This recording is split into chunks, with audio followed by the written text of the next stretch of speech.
Moramos no Alto Vale do Itajaí, um lugar rico de belezas naturais e também na qualidade de vida. Nosso povo é trabalhador e honesto. A diversidade das etnias faz o grande sucesso da nossa gente. Temos representantes das etnias alemã, italiana, polonesa, ucraniana, cabocla, negros, entre outros. Mas como foi que tudo isso começou? Nesse vídeo, ao completar 200 anos da imigração alemã para o Brasil, queremos entrar nesse passado e trazer para você um pouco da nossa história, sob o olhar da etnia alemã. Nossa história, obrigatoriamente, tem que iniciar na Alemanha do século XIX. A situação daquele país, a sua economia, a política e o regime de governo daquela época. Já na esquadra de Pedro Álvares Cabral havia um médico alemão. Temos que entender que alemão é um conceito de pessoas que falavam o idioma e não países ou reinos, Van Hagen. Então ele era provavelmente da região da Holanda, a parte mais norte da Europa, que esteve junto com Pedro Álvares Cabral e fez as primeiras anotações em alemão aqui sobre o Brasil. Depois houveram outros soldados que estiveram junto à coroa portuguesa para manter o território aqui no Brasil.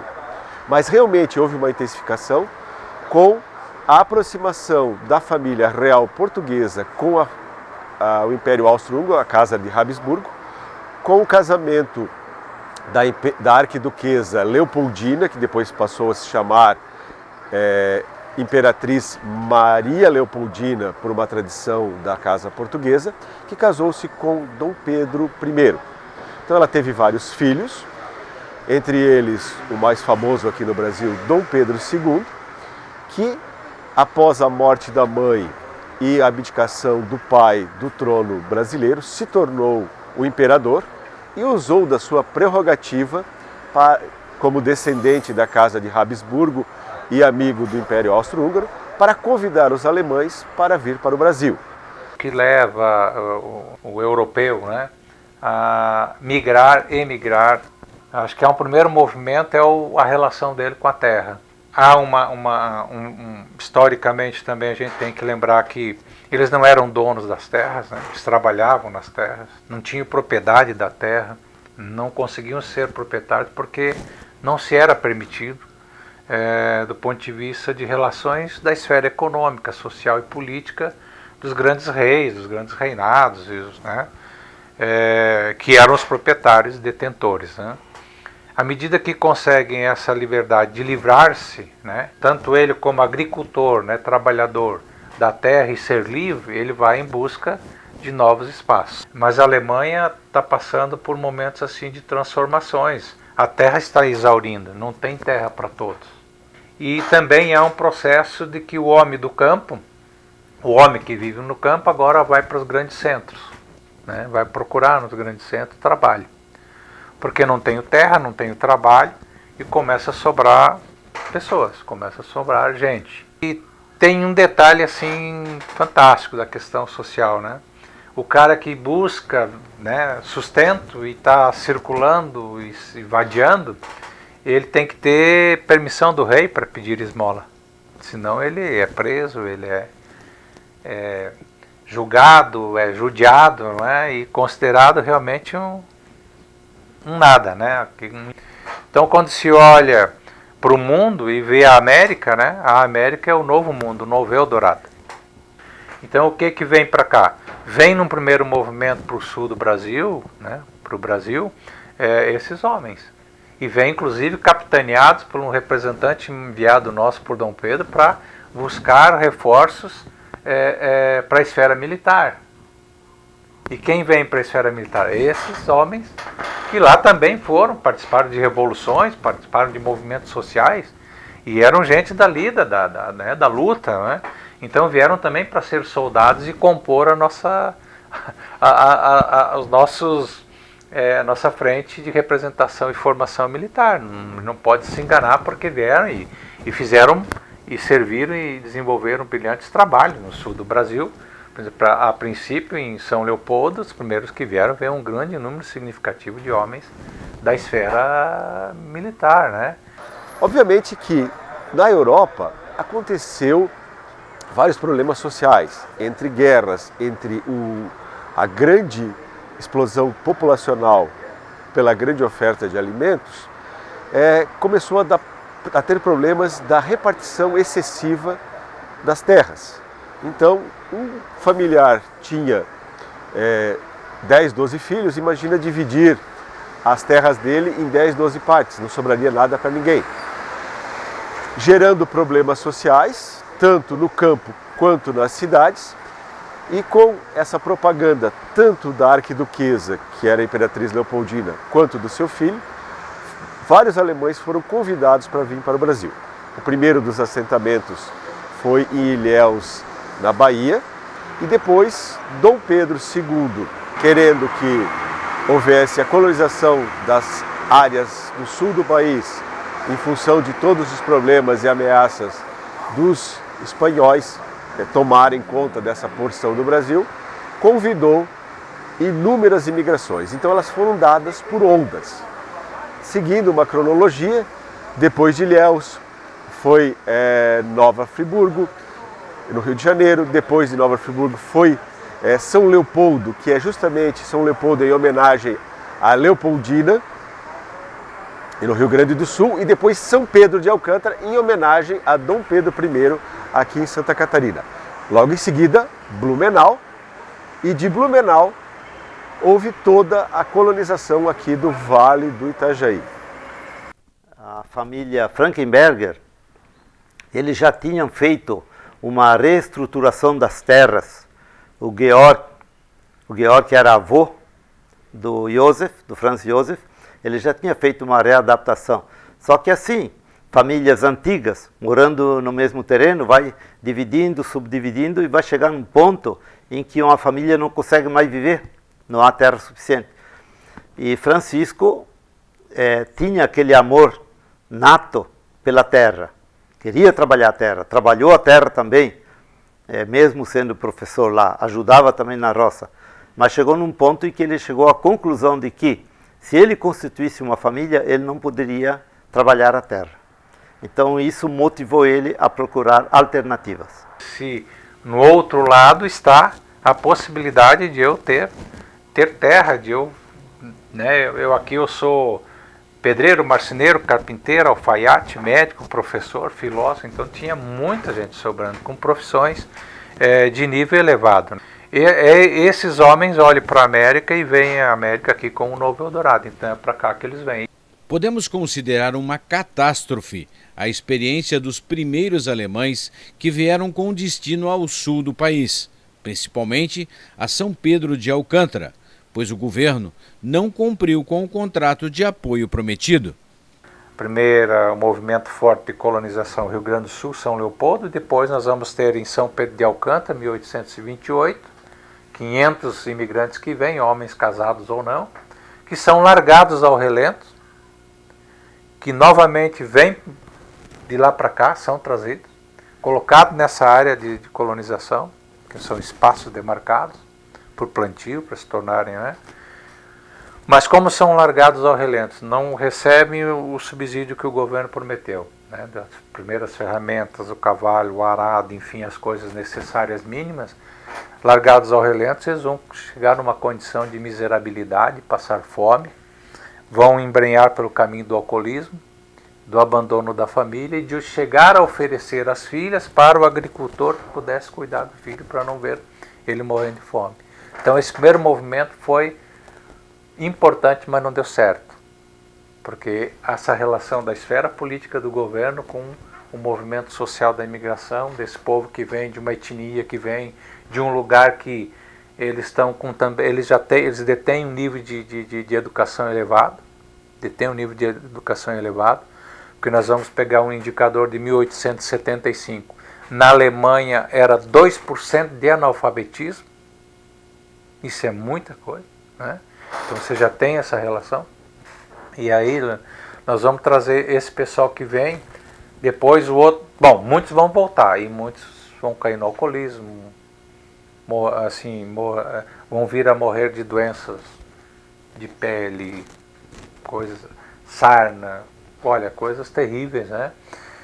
E inclusive casos até difíceis de se dizer, mas o suicídio, né?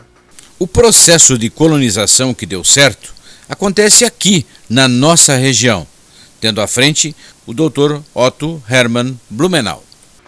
E o outro processo, o outro grande processo do movimento para além de São Leopoldo, né, São Pedro de Alcântara e outros que a gente sabe que, né, tem, nós vamos ter o Dr. Otto Hermann Blumenau, né, que em 1846, nesse período, 1847, já com as ideias de olhando para a América, um novo mundo, um lugar, né, ele tem essa ideia de fundar uma colônia. Então a colônia que vai ser fundada, ele vem para o Brasil fazer um relatório de como estão vivendo os imigrantes alemães no sul do Brasil e viaja na direção de São Leopoldo, essa região do sul mesmo, e ao vir na nossa direção, Desterro, de Itajaí, né, Dona Francisca, ele em Itajaí ele adentra no vale e ele vê esse belíssimo lugar, e esse lugar é um lugar que pode se estruturar uma colônia, né, uma área de colonização alemã, nos moldes das ideias que ele tinha enquanto um grande intelectual, de construir um lugar onde que era possível uma nova vida de trabalho, de estudo, né. Esse empreendimento do Dr. Otto Hermann Blumenau é um empreendimento privado, é dele, né. Dá tão certo que à medida que os imigrantes vão chegando nos portos do Brasil, Espírito Santo, Rio de Janeiro, e vão na direção, vão ser deslocados para outros lugares, Dom Pedro, né, o imperador, vai pedir justamente que Dr. Otto Hermann Blumenau receba os imigrantes aqui, porque o empreendimento está dando certo. E ele vai começar essa relação a estabelecer com o governo, de que então para receber mais imigrantes, ele não tem mais espaço, ele precisa de recursos para construir mais casa, né, mais demarcação. E nós temos as histórias, né, a fantástica história do grande empreendedor que é Emílio Odebrecht, né, engenheiro Emílio, que é trazido por Dr. Otto Hermann Blumenau justamente para fazer devidamente as demarcações, os desenhos, os mapas, né, as delimitações. Agora, o Dr. Otto Hermann Blumenau, ele nesse movimento dele, ele vai perceber como é, enquanto segurança, se comportar e empreender para vir como imigrante. O que precisava, que cuidados e que segurança tinha que se ter ao fazer esse movimento de vir, embarcar no navio com família ou sozinho, de lá para cá. E ele vai instruir que aquele que tem profissão lá, que é mecânico, que é marceneiro, que é alfaiate, ou que é da metalurgia, ou que é professor, ou que é filósofo, que se quisesse vir para cá e aqui logo já viver a sua profissão, né, a sua formação que tinha na Alemanha, não dava certo. Ele tinha que vir para ser agricultor, se tornar um homem da terra. De certa forma, vão viver um processo de assimilação e aculturação com um novo lugar, um novo mundo. E esse empreendimento vai dar certo até 1867, assim, vamos pegar um pouquinho mais, 1871. Que depois ele volta, né, para a Alemanha, porque até então, até onde ele aguentou administrar a colônia de forma, ele sozinho enquanto diretor, ok, mas ela cresceu tanto que depois foge das mãos. E ele também não tem mais subsídios, né, condições financeiras para receber milhares de imigrantes. Sabemos que Frankenberg chegou aqui na Bela Aliança no dia 2 de setembro de 1892. Já Dr. Blumenau chegou em 1850, na cidade onde hoje é Blumenau. O que aconteceu nesses 42 anos? Como as colônias foram se criando às margens do rio Itajaí-Açu. Vamos criar agora uma cronologia lhe mostrando como isso aconteceu.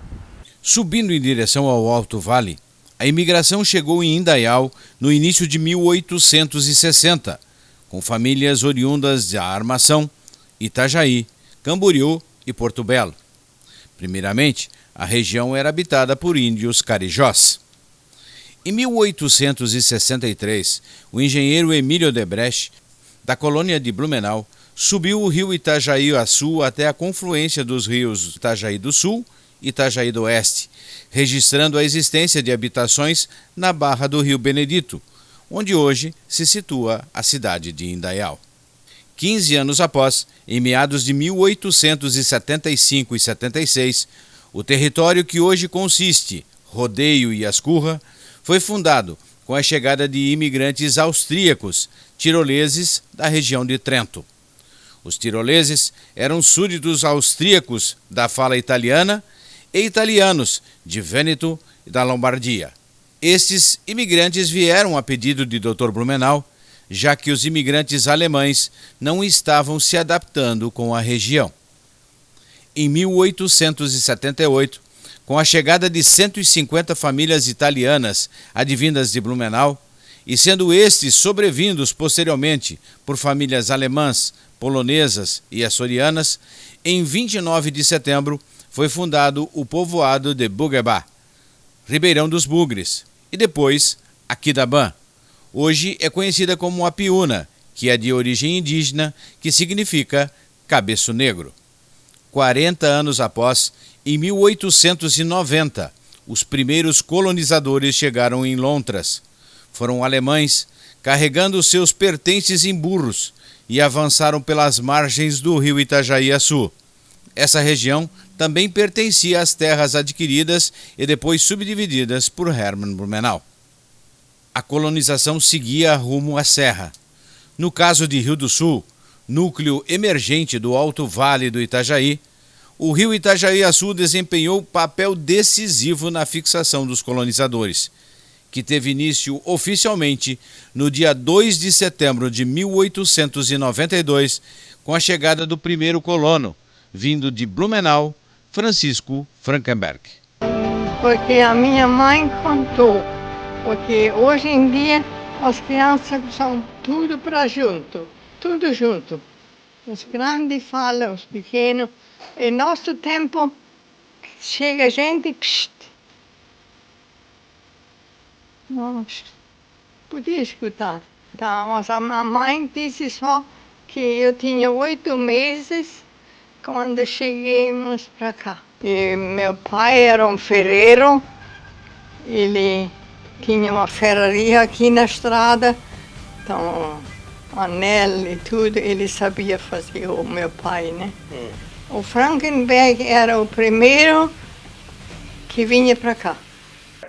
Sim, ele buscando informações na Alemanha, através de um amigo que tinha estado com o Dr. Blumenau, esse amigo disse, olha, se você quiser terras, o lugar é o Brasil. Terras lá você compra quanto quiser, o limite é o seu dinheiro. E como ele provavelmente recebeu a sua parte na herança, ele veio com um dinheiro bom, era um dinheiro considerável para começar a vida. Então ele, com essa carta de recomendação, sendo professor, essa carta de recomendação era dirigida ao padre José Maria Jacobs. E com essa carta de recomendação ele já chegou em Blumenau, já tinha onde morar, já tinha trabalho, lecionou no Colégio São Paulo, que estava iniciando na época também, e lecionou lá do ano que chegou aqui, que ele chegou em 1890, até meados de 1892. Enquanto ele lecionava em Blumenau, ele já pagava uns trabalhadores para derrubar a mata original, que era tudo no machado, árvores centenárias, e foi derrubando, principalmente fazendo roças, e construíram um primeiro ranchinho, um começo, para ele, quando chegasse, não ter que construir rancho, embora houvesse em Lontras um galpão para a acolhida desses colonos novos que chegassem e não tinha onde ficar enquanto abriam a mata. Hoje vivemos em um meio recheado de influências da cultura alemã, como, no domínio religioso, há de se reconhecer a influência dos pastores, padres e religiosos descendentes de alemães. Várias igrejas luteranas foram implantadas com a chegada dos imigrantes e o próprio ritual católico adquiriu certas especialidades nas comunidades alemãs. A primeira pessoa a chegar na comunidade do bairro Bela Aliança foi em 1892, Posteriormente, em 1902, chegaram os primeiros imigrantes luteranos. Em 1906 foi fundada a Sociedade de Atiradores Bela Aliança. Em 1909 foi fundada a nossa comunidade, a Comunidade Evangélica Luterana de Bela Aliança, então chamada Comunidade Evangélica Alemã de Matador. Nem todos os imigrantes alemães que vieram para o Brasil foram ou se tornaram proprietários de terras na ocasião da sua chegada. Muitos deles eram artesãos, industriais, comerciantes e profissionais do meio urbano, bem como religiosos e professores. Meu avô, ele nasceu em 1865 na Alemanha, em Landau. Daí eles se mudaram para Zweibrücken e depois para Kaiserslautern. E de Kaiserslautern ele depois prestou serviço militar em Berlim. Terminou em 1990 o serviço militar, 1890. E em 1891 ele migrou para o Brasil. E lá ele se instalou em Vila Itupava, em Blumenau. Já por parte da minha avó, é descendente da família Jansen, que veio da Holândia, e dos Bornholz, que era o pai da minha avó, veio do norte da Alemanha e imigrou para o Brasil, e minha avó já nasceu no Brasil em 1872. Ele se transferiu em Corupá, ele abriu uma selaria, e a minha avó até fazia os trabalhos agrícolas. E em 1918 se transferiu para a União da Vitória, no Paraná, onde meu avô ele abriu uma selaria, que era a profissão dele, e se formou na Alemanha em selaria e tapeçaria. Mas em 1930, pouco antes de 1930, meu tio Carlos, que também era celeiro, que gerenciava uma filial de uma estelaria de Blumenau aqui no Rio Sul, ele comprou a parte filial daqui do Rio Sul e chamou meu avô para auxiliar ele na nova empreitada, né? E meu avô veio trabalhar com ele aqui e se radicou aqui no Rio Sul. E meu pai, ele com 14 anos, 13, 14 anos, transferiu-se de Corupá para a União da Vitória, onde ele exerceu diversas profissões de casa. Primeiro era auxiliar de agrimensor, depois foi copeiro de hotel, ele passava filmes no cinema local e aprendeu a fotografia com um cunhado seu, que tinha foto em União da Vitória. E no final, aí meu pai abriu uns secos e molhados e uma padaria. Eu tinha 2 cunhados que tinham padaria. E no final de 1936, ele recebeu a notícia que o seu pai, meu avô, estava em estado final aqui em Rio Sul. Aí ele vendeu tudo que tinha no Paraná, em União da Vitória, e veio para Rio do Sul. No final de fevereiro de 1937, meu avô faleceu, e já no dia 10 de março do mesmo ano, meu pai se registrou na prefeitura como fotógrafo ambulante. A vida cultural dos imigrantes também teve um papel importante na formação da cultura brasileira, especialmente no que diz respeito a certos hábitos alimentares, encenações teatrais típicas, corais de igrejas, bandas de música e assim por diante. Exemplo característico é das festas de outubro, como a Oktoberfest, Kegelfest, Fenarreco, entre outras. Festas estas que simbolizam a alegria alemã, tendo incorporado com adaptações e modificações a gastronomia, a música, a língua alemã. Um idealista, né? Uma pessoa, hoje fala-se muito em resiliência, né?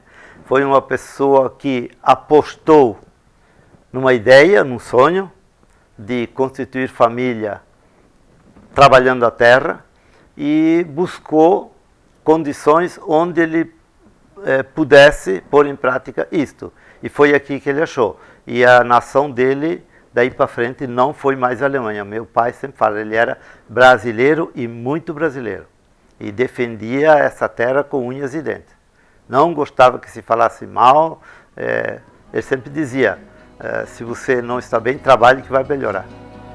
E por fim, somos muitas etnias e nos tornamos um só povo, o povo brasileiro, povo de paz, ordeiro em sua imensa maioria, um povo feliz, onde a raça, a religião, a etnia, a cor são respeitadas. Todos nós temos nossa descendência e as respeitamos, cultivamos, mas também sempre seremos gratos à pátria que nos acolheu.